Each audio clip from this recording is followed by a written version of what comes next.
Hello and welcome. Thanks for joining us for this episode of Brass Reflections from Cambridge Citadel Band of the Salvation Army. In this instalment we turn again to the music of Eric Ball and to an exquisite tone poem published back in 1961, Song of Courage. This fantastic piece of music is the choice of our Corps Sergeant Major Norman, a lifelong Salvationist and former bandmaster of our band.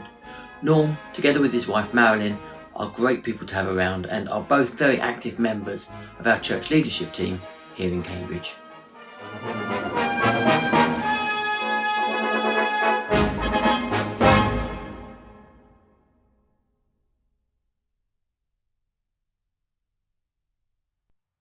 Hello everyone. Being a child of the 1950s and 60s, Eric Ball's music was part of my banding upbringing.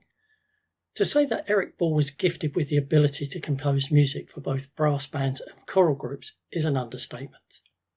As a composer, he set new standards for band music and achieved a range of descriptive music with colours and shade that were new to the brass banding world.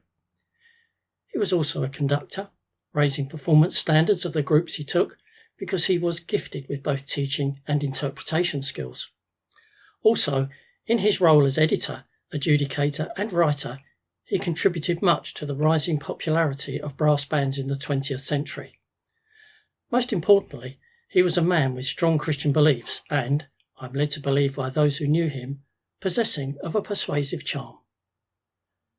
Eric was a prolific composer, commencing in his early teens, and was an inspiration to many other composers, including the recently departed Norman Bearcroft, with whom there was an established friendship from their early years as soldiers of Southall Corps of the Salvation Army. I looked through the Salvation Army Musical Index website and discovered that the Salvation Army alone has published 185 brass compositions and 167 vocal compositions of his, the latter either being all his own work or setting music to words written by others. I mention the vocal compositions because my choice of music is based around one of those, A Prayer for Courage. The words and music for that song were both written by Eric at the outbreak of World War II in 1939 and in response to a broadcasted message that he had listened to. Eric was a pacifist, so you can imagine his extreme disappointment that another war with Germany was imminent.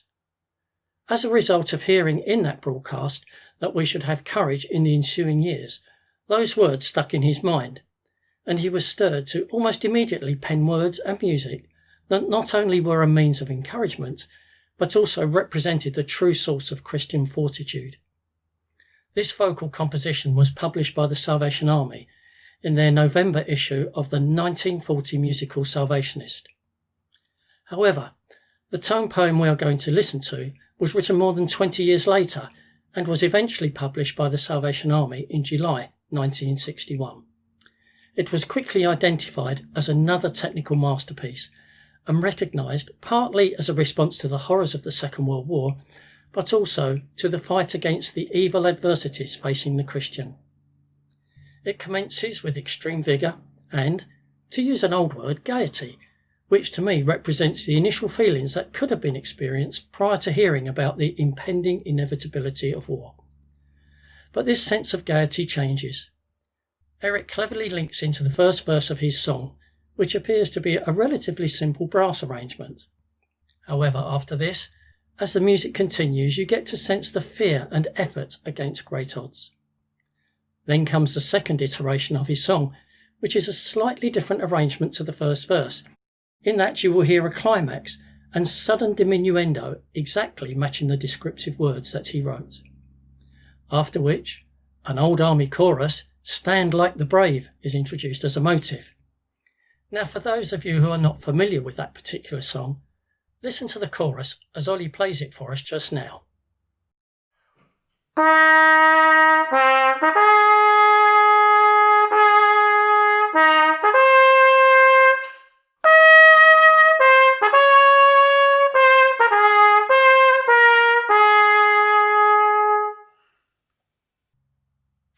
Thanks, Ollie.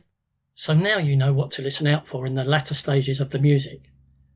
That particular motive stays through to the end of the piece in varying formats, typical of Eric's clever composing technique, and is very challenging for the soprano and cornet players in particular. The music that follows is stunning in its complexity and treats the listener with a return to the initial vigorous opening of the piece, followed by a sudden prayerful section using a line from his song with background music representing trembling. Then, a return to the sense of excitement and realization that it is God that commands us to have courage, and what that simply tells us is that we must have faith and confidence in Him to be with us all the time. I do hope you enjoy listening to it.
I am speaking to you from the Cabinet Room at 10 Downing Street.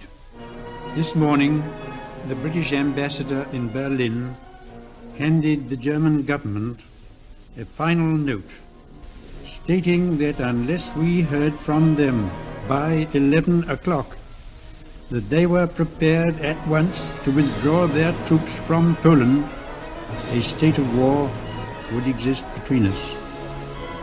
I have to tell you now that no such undertaking has been received, and that consequently this country is at war with Germany.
Incredible, isn't it?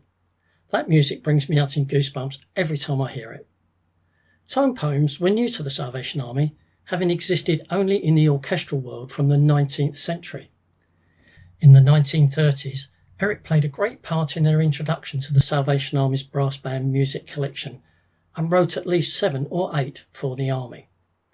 It was not uncommon for composers to add their own score notes, and Eric was no different.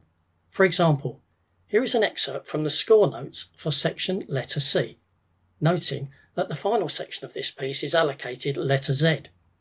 Eric writes, "This second main subject given to solo cornet and trombone is to be played cantabile, yet with clear tone and in a forthright style. Remember always the 9/8 rhythm and see that any single quavers are correctly placed. In such music, players sometimes have a tendency to revert to the dotted quaver semiquaver rhythm of simple time." There you go. Every section has detailed score notes such as those, which I have just read. The reason for my choice of music may have puzzled some of you who know that Les Condon's The Present Age is also one of my favourites. Both pieces were influential to me in the 1960s when I was developing in my Christian faith. But this composition seemed to sum it all up for me. I was 17 when I first became aware of this music and, at that time, although playing and being active in my corps and my corps band, I was struggling with the attractions of life outside the Salvation Army in the swinging 60s. I guess the same challenges face the youth of today too. It challenged me to rethink what I really wanted to do with my life.